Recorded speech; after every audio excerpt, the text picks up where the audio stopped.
I sat in that mahogany-paneled conference room, watching the grandfather clock tick away the final moments of my old life.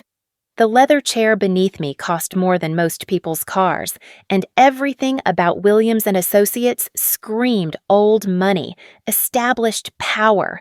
My parents, Robert and Linda Williams, sat across from me in their perfectly pressed clothes. My brother Michael adjusting his tie for the third time. We looked like the picture-perfect American family, successful, united, respectable. But appearances, as I'd learned over 30 years, were the most dangerous lies of all. Grandpa George's funeral had been 3 days ago. The whole town had turned out to pay respects to George Williams, the man who'd built Williams Construction from nothing into a multi-million-dollar empire. Everyone talked about his generosity, his wisdom, his devotion to family. What they didn't know was that in his final weeks, he'd seen something that had broken his heart. He'd seen the truth about his son and daughter-in-law. "Thank you all for coming," said Mr. Harrison, Grandpa's lawyer for over 40 years. His voice carried that careful tone lawyers use when they're about to change lives forever. George Williams was very specific about how he wanted his final wishes carried out. My mother dabbed her eyes with a handkerchief, the perfect picture of grief. My father nodded solemnly, his hand resting on the table where his wedding ring caught the light.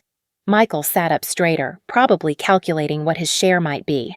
They all assumed they knew what was coming. They had no idea. The bulk of George Williams' estate, including the family business, the main house, and various investments, will be distributed as follows. Mr. Harrison's eyes moved around the table, landing on each face. To his son, Robert Williams, the sum of $500,000 and the family cottage in Maine. My father's face remained composed, but I caught the slight tightening around his eyes. 500,000 was generous, but it wasn't the millions he'd been expecting. To his grandson, Michael Williams, the sum of $300,000 and the vintage car collection. Michael's smile faltered. 300,000 wouldn't cover his gambling debts, let alone maintain his lifestyle. And to his granddaughter, Patricia Williams. Mr. Harrison paused, reaching into his briefcase. The remainder of the estate, including all business holdings, properties, and liquid assets, totaling approximately $38 million. The silence that followed was deafening. Then Mr. Harrison did something that would replay in my mind forever. He reached across that polished table and placed a check directly in my hands. A check with my name written in Grandpa's careful handwriting. $38 million. For exactly 3 seconds, I held my grandfather's final gift. Then, my mother's manicured fingers snatched it away. "This is ridiculous," she snapped, her composure cracking like cheap veneer. "Patricia can't handle this kind of responsibility. She's never even been married, never had children. What does she know about running a business?" My father was already reaching for his lighter, the one he used for his expensive cigars. "There's obviously been some mistake. Dad wouldn't leave everything to—" He gestured at me dismissively. "Robert, Linda, please." Mr. Harrison tried to intervene, but my parents weren't listening. 30 years, my mother continued, her voice rising. 30 years I've managed this family, made the hard decisions, kept everyone together, and he leaves it all to her? She held the check above the flame my father had produced. I should have lunged for it. I should have screamed, fought, called security. Any normal person would have. Instead, I smiled. "Mom," I said quietly, "if that's what you think is best—" She looked at me sharply, suspicious of my calm. But the flame was already licking at the corner of the check, and her anger was stronger than her caution. She dropped it into the crystal ashtray on Mr. Harrison's desk and watched $38 million turn to ash. Michael was staring at me like I'd lost my mind. "Patricia, what the hell—" "It's done," I said, still smiling. "Water under the bridge." My father leaned back in his chair, satisfied. Sometimes the universe corrects itself. George was getting old, maybe not thinking clearly. This is better for everyone. "Much better," my mother agreed, smoothing her skirt. "Patricia, honey, don't look so devastated. We'll take care of you like we always have. Family takes care of family. If they only knew. See, what my parents had just burned wasn't the real check. It was a photocopy. The real check had been safely deposited into my personal account 2 weeks ago, the day after Grandpa George and I had our final conversation. The conversation where he'd told me everything he'd discovered. It had started 6 months earlier when Grandpa began reviewing his finances, preparing for this moment. He'd always been meticulous with money. You don't build an empire by being careless. So when he started looking at family expenses, he noticed some patterns that troubled him. Large sums being transferred to my parents' accounts, always followed by smaller transfers from my accounts.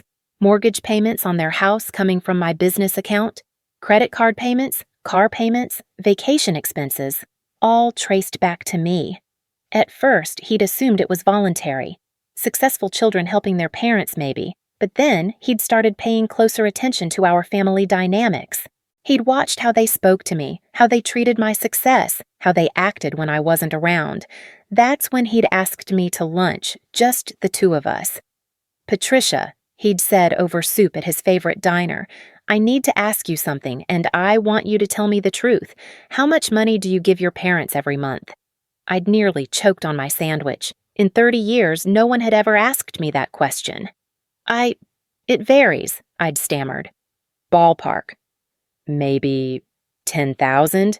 Sometimes 15 if there's something special." His face had gone pale. $15,000 every month. "It's not that much, Grandpa. I make good money at the investment firm, and they need help sometimes. Dad's construction business has been slower lately, and Mom's not working anymore, and—" "Patricia." His voice had been gentle but firm. "When did this start?" That's when it all came pouring out. How it had started in college when they'd guilted me into paying for my own tuition, instead of taking the scholarship money they'd somehow convinced me I didn't deserve. How, after graduation, when I'd gotten my first job, they'd needed help with their mortgage. How every raise I'd gotten had somehow translated into higher family expenses. How I'd never, not once in my adult life, gotten to keep the money I earned. "They told me it was temporary," I'd whispered. "Every time. Just until Dad's business picked up, just until Mom found work, just until Michael got on his feet. But it's been 15 years since college, Grandpa. 15 years." He'd reached across the table and taken my hands in his weathered ones.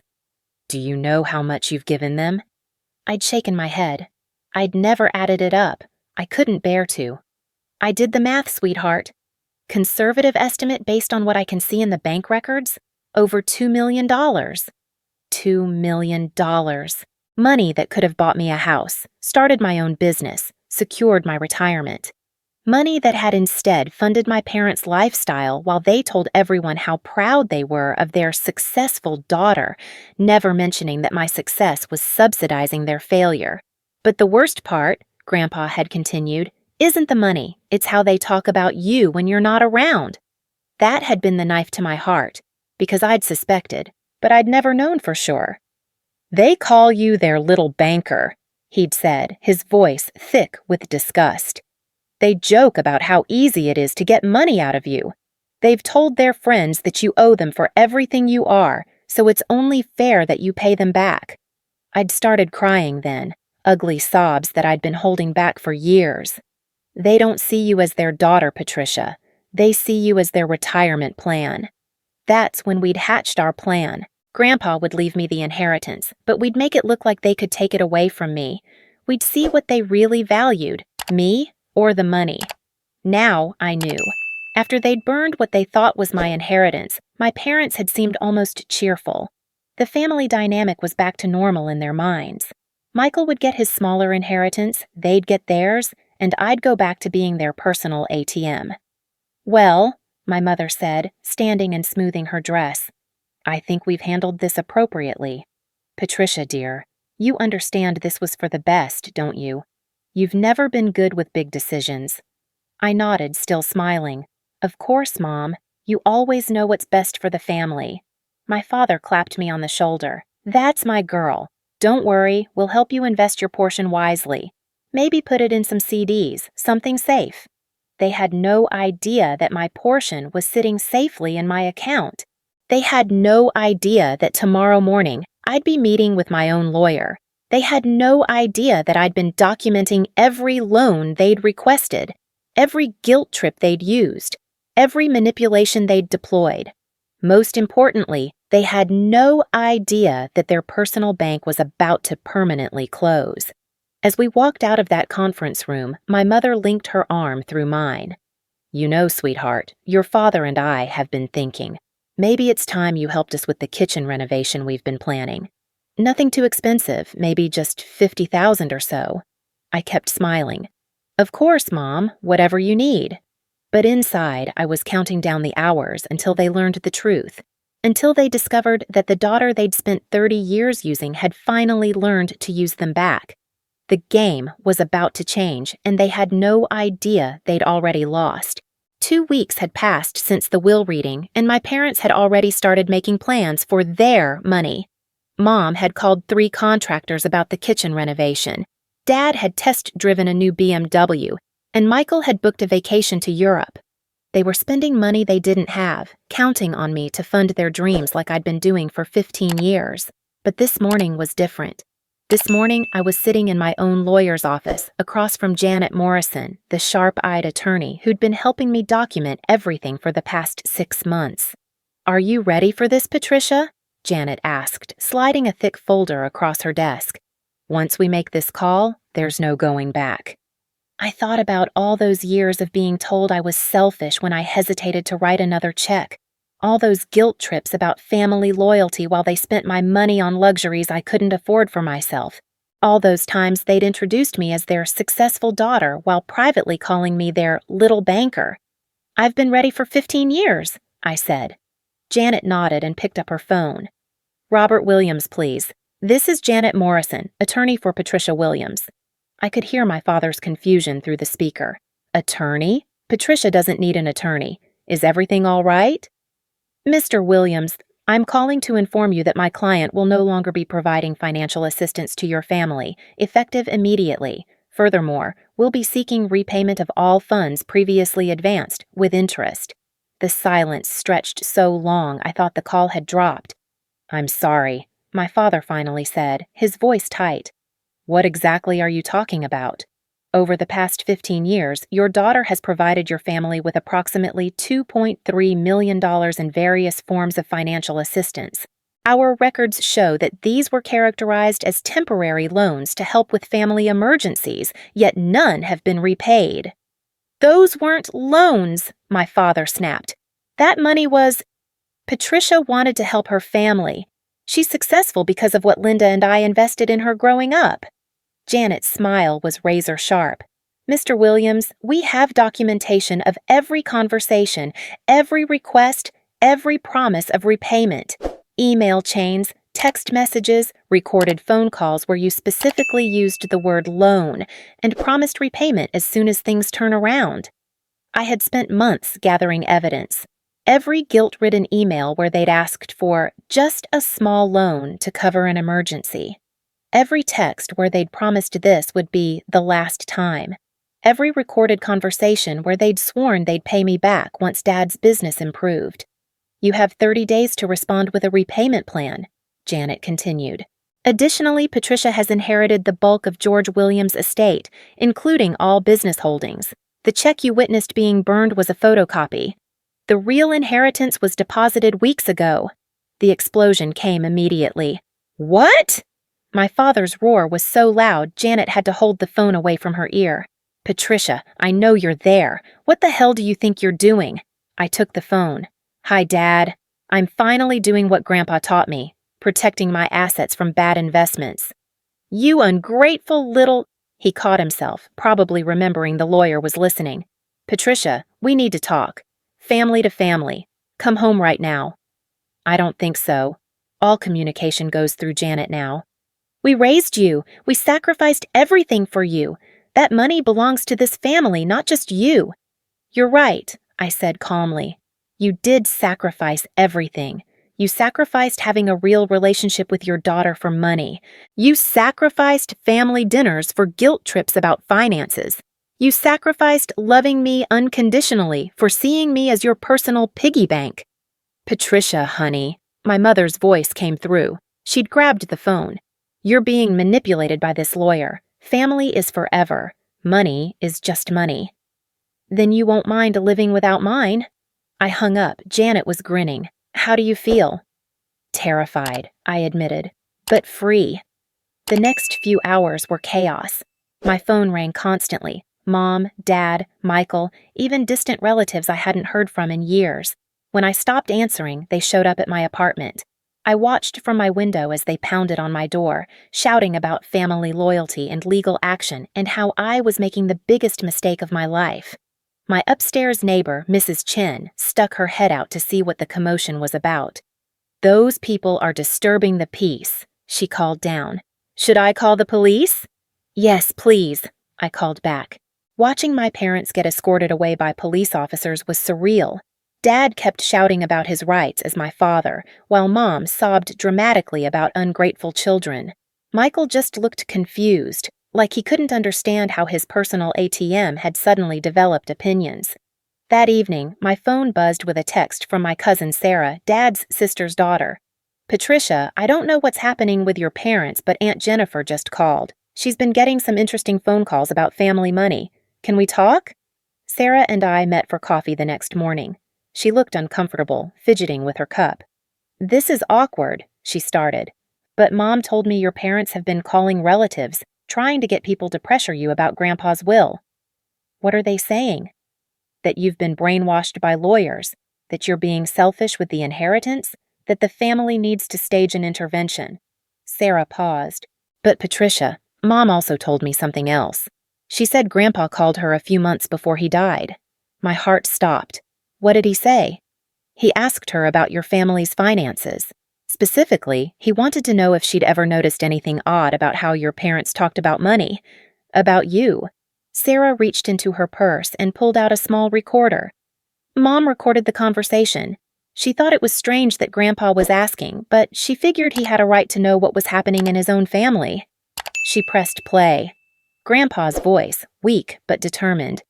"Jennifer, I need to ask you something sensitive about Robert and Linda. Have you ever heard them talk about Patricia's money?" "What do you mean, Dad?" "Have they ever mentioned how much she gives them? Or talked about her like she owes them something?" A long pause, then Aunt Jennifer's uncomfortable voice. "Dad, I didn't want to say anything because it's not my business, but yes. Linda's mentioned several times that Patricia pays for a lot of their expenses. She acts like it's normal, like Patricia should be grateful for the opportunity to help." "Grateful?" "She says things like, 'We made Patricia who she is today, so it's only fair she takes care of us now.' And Robert. Robert's worse. He calls her their investment that's finally paying off." Grandpa's voice had turned cold. "Their investment. I'm sorry, Dad. I should have said something sooner, but I thought maybe Patricia was just being generous, and it wasn't my place to—" "No, you were right to tell me. Thank you, Jennifer." Sarah stopped the recording. "There's more, but that's the important part. Grandpa knew, Patricia. He knew exactly what they were doing to you." I was crying again, but this time they weren't tears of sadness. They were tears of validation. For 30 years, I'd been told I was imagining things, being too sensitive, misunderstanding their love language. But Grandpa had seen it too. "There's something else," Sarah said gently. "The family's been talking since the will reading. Most of us think what your parents did was horrible. Burning that check, trying to take your inheritance, it opened a lot of people's eyes." Over the next week, the family divided. The older generation, my parents' friends and siblings, mostly sided with them. They talked about family duty and respect for elders and how young people today were too selfish. But the younger cousins, people my age and their kids, saw it differently. They'd watched me miss family gatherings because I was working overtime to pay for everyone else's vacations. They'd noticed that I never bought myself anything nice while funding my parents' renovations. They'd heard the jokes about Patricia the banker, the comments about how easy I was to manipulate for money. My cousin David called me Thursday night. "Patricia, I owe you an apology. Remember 5 years ago when I was struggling with my mortgage, and I asked Uncle Robert if I should talk to you about a loan?" I remembered. David had been going through a divorce and couldn't make his house payments. He told me not to bother you, that you were already stretched thin helping them. But now I'm thinking, he didn't want competition for your money, did he? Probably not. I could have lost my house because he wanted to keep your money in his pocket. That's not family, Patricia. That's something else entirely. By Friday, the tide had completely turned. My parents had overplayed their hand, calling everyone they could think of to complain about my betrayal. But instead of gaining sympathy, they'd revealed the extent of their financial dependence on me. People started asking questions they'd never thought to ask before. Uncle Mark, Dad's brother, called me himself. Patricia, your father just asked me for a $40,000 loan to cover some temporary cash flow issues. When I asked why he couldn't ask you, he said you were being difficult about family money. How long has this been going on? 15 years, Uncle Mark. Jesus Christ, Patricia, I had no idea. If I'd known they were bleeding you dry. It's not your fault. They were very good at making it look normal. The breaking point came Saturday morning. My parents, desperate and facing the reality of their first month without my financial support, made a tactical error. They went public. Mom posted a long Facebook rant about ungrateful children and how she'd sacrificed everything for me, only to be abandoned in her time of need. She painted herself as the victim of a selfish daughter who'd been corrupted by lawyers and money. But she made one crucial mistake. She posted specific numbers. After 30 years of love and support, Patricia is demanding we pay back every penny we borrowed, over $2 million. She's trying to destroy her own family over money we used to keep our household running while supporting her through college and her early career. $2 million. She'd just admitted to the entire extended family, all their friends, everyone in their social circle, that they'd taken $2 million from their daughter. The comments section exploded. $2 million? Are you serious? Wait, Patricia has been giving you guys money for 30 years? How does someone borrow $2 million from their own child? This explains so much about family gatherings. My phone started ringing with calls from relatives I hadn't heard from in years, all of them apologizing, all of them saying they'd had no idea, all of them asking how they could help. But the most important call came from my brother Michael. Patricia, he said, his voice shaky. I need to tell you something about the will reading. What about it? Mom and Dad, they knew about Grandpa's plan. My blood went cold. What do you mean they knew? Mr. Harrison called Dad the week before the reading. He wanted to make sure everyone understood their inheritance amounts in advance, so there wouldn't be any confusion or disappointment during the actual reading. So they knew I was getting the bulk of the estate?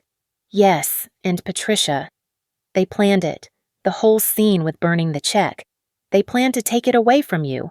I sat down hard on my couch. How do you know this? Because they asked me to help. They wanted me to back them up when they said you weren't responsible enough to handle that much money. They had this whole speech prepared about how the money should be managed by the family, not just you. But you didn't. No, but I didn't stop them either, and I'm sorry. I'm so fucking sorry, Patricia. I was so focused on my own money problems that I didn't see what they were doing to you until it was too late. Michael was crying now. They've been calling me all week, trying to get me to side with them. They want me to help them contest the will, claim that Grandpa wasn't in his right mind. But Patricia, I can't do it anymore. I can't be part of this. What changed your mind? I added it up. All the times over the years when they said they were broke, when they couldn't help me with something because money was tight. But you always could. You always had money to help, even when you were just starting out in your career. He paused. They weren't broke, were they? They just didn't want to spend their own money when they could spend yours. No, Michael, they were never broke. I've been taking money from my sister for 10 years while my parents watched and let it happen. They let me guilt you into paying for things they could have paid for themselves. It's not your fault. Yes, it is. Maybe I didn't know the full extent, but I knew enough, and I chose to look the other way because it was easier. That conversation changed everything. Because if Michael could see it, if my own brother could finally understand what had been happening, then maybe I wasn't crazy. Maybe I wasn't the selfish, ungrateful daughter they'd painted me as. Sunday morning, I woke up to find a manila envelope that had been slipped under my door. Inside was a handwritten letter in Grandpa's careful script, along with a key I didn't recognize. "My dearest Patricia," the letter began. "If you're reading this, then my plan worked, and you finally know the truth about your parents' intentions. I'm sorry I couldn't protect you from this sooner, but I needed you to see for yourself what they valued more, you or your money." The key is to a safety deposit box at First National Bank. Box 247.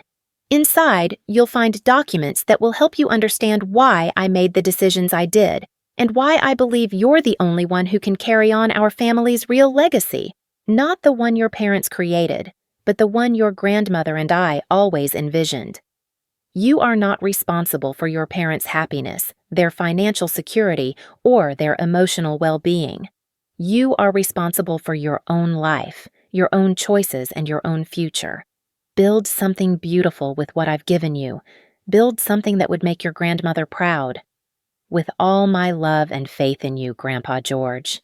P.S. Your grandmother always said you had the strongest heart in the family.